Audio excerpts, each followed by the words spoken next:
All right, so this is a follow-up to the last lesson on the same jam track. It's an alternative rock jam track. Before, we just focused on pentatonic minor and the minor scale, but that can get kind of boring, and there's way more cool stuff we can do with just that power chord track. Here's what's important. Power chords are not major or minor. They're just power chords. You, as a lead guitar player, can make them major or minor depending on what note you're playing. So what I want to do is, instead of it just feeling like an A power chord, I want to make it feel like an A major chord. And then instead of it being a G power chord, I want to make it feel like a G major chord. Now, you might know, I mean, it might be tricky to figure this out, but A and G are both major chords in the key of D major. All right, that's the fourth chord and the fifth chord in the key of D major. So really what I can do is I can use all the notes of D major, but it's going to feel kind of funny because I'm not in the key of D major. Really what I'm going to be in is I'm going to be in the fifth mode of D major. And that means I'm using the D major scale, I'm using the D major chords, but my home base isn't D. My home base is the fifth note of D, which happens to be A in this case. So here's our home. We're playing A major, the chord, but we're really in the key of D major. Here's G major, the chord, but we're really in the key of D. So we're focusing on A, but we're using everything from D. And that's working modally. So the mode we need is Mixolydian, and we're going to play A Mixolydian. Find A on your low string, that's the fifth fret. You should definitely get used to memorizing that. And the shape is pretty simple. It's 5, 7, 9, 5, 7, 9, 5, 7, 9, 6, 7, 9, 7, 8, 10, 7, 9, 10. All right? Very comfortable. 3 notes per string shape. So the first thing I'm going to do is I'm going to press play, and I'm literally just going to play up and down the scale. That's it. And you're going to hear at least what this does to the jam track. So before it sounded like really grunge rock and just rocking out like pentatonic style. Pentatonics always feel like that. Mixolydian's going to sound totally different. And I just want you to take a listen here.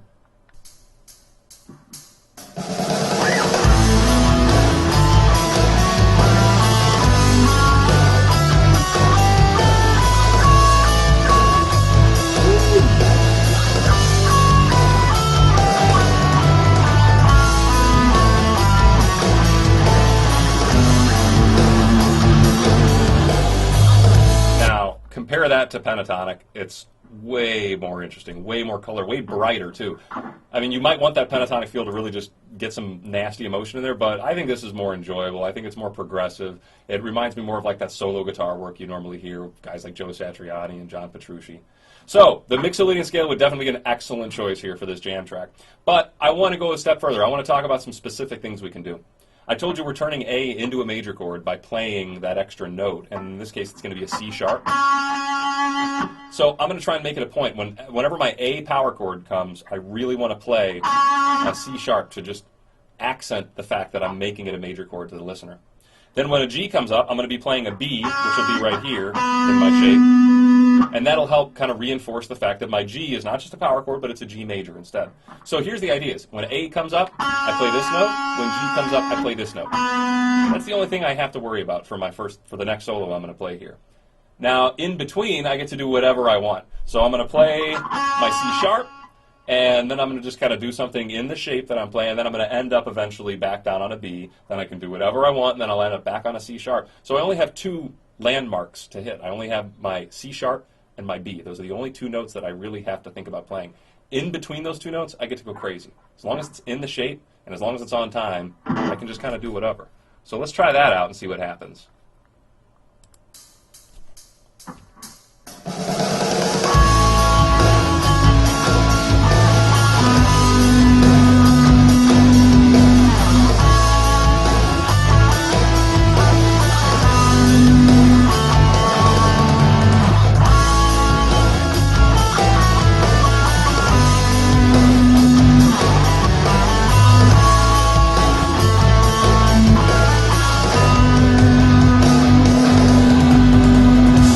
Now, that is extremely melodic, all right? It sounds very, very good. It's right there with the chords. You can hear the fact that we're playing an A major and a G major, even though that chord is never actually being played. You're implying that as a lead player. Now, this kind of thing is going to work for the next section of the song, because the next section is just E, G, and A. Those notes will all still work in Mixolydian.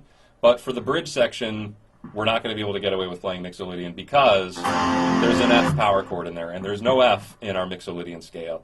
So it's really important when you get to that bridge section of the song, it comes up twice, you'll have to go back to A minor or back to A pentatonic minor. But if you try to continue playing Mixolydian over that F power chord, you're going to have a lot of trouble. So there is a way to accommodate that, and there's actually ways to slip in Mixolydian, but I don't necessarily want to go into that just yet. I might do a video on that later.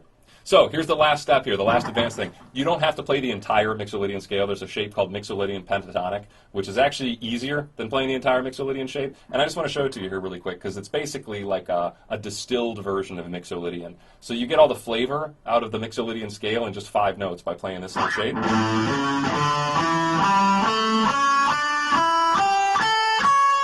It's a wonderful shape. You can start it right on the 6th string, whatever key you're in. So if you're in D Mixolydian, start it on the 10th fret, and then play the shape. If you're in A, which we're going to do today, you're just starting on the 5th fret.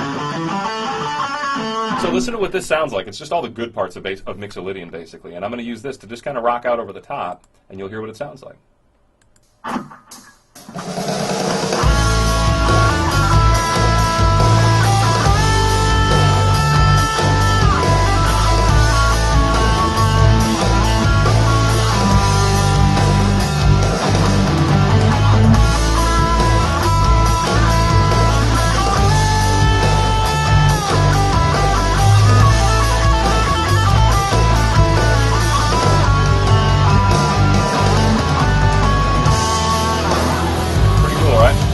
So try and remember that shape, because it's a very, very quick and easy way to get a nice tone out of something. You don't even have to do anything complicated with it. You can see most of the moves I'm playing are simple. I'm letting notes ring out for a long time. I'm bending them. So I don't know. Hopefully the idea here was to kind of show you how you can analyze a chord progression to go past just what most people would assume. You know, the average guitar player is going to hear that chord progression and think, oh, I'm in the key of, A.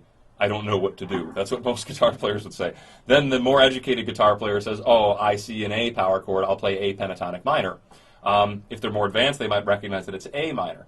But, you take it up a notch and you realize, I don't have to be in those keys, because there's nothing holding me into the key of A minor. All I have is an A and a G. I could pretend that's an A major and a G major, and the scale that would work great for that would be A Mixolydian. And then, of course, what we just did is just chopped Mixolydian down to Mixolydian Pentatonic to get more of a refined tone out of it. So that's basically what I wanted to kind of get the point across here. So I'm going to be doing a few more of these lessons on different styles. So I think the next one might be like a minor blues, kind of like a, B.B. King, Santana style. I think that's overdone, but I'll give it a try anyways, and we'll see if anybody likes it. Thanks for watching.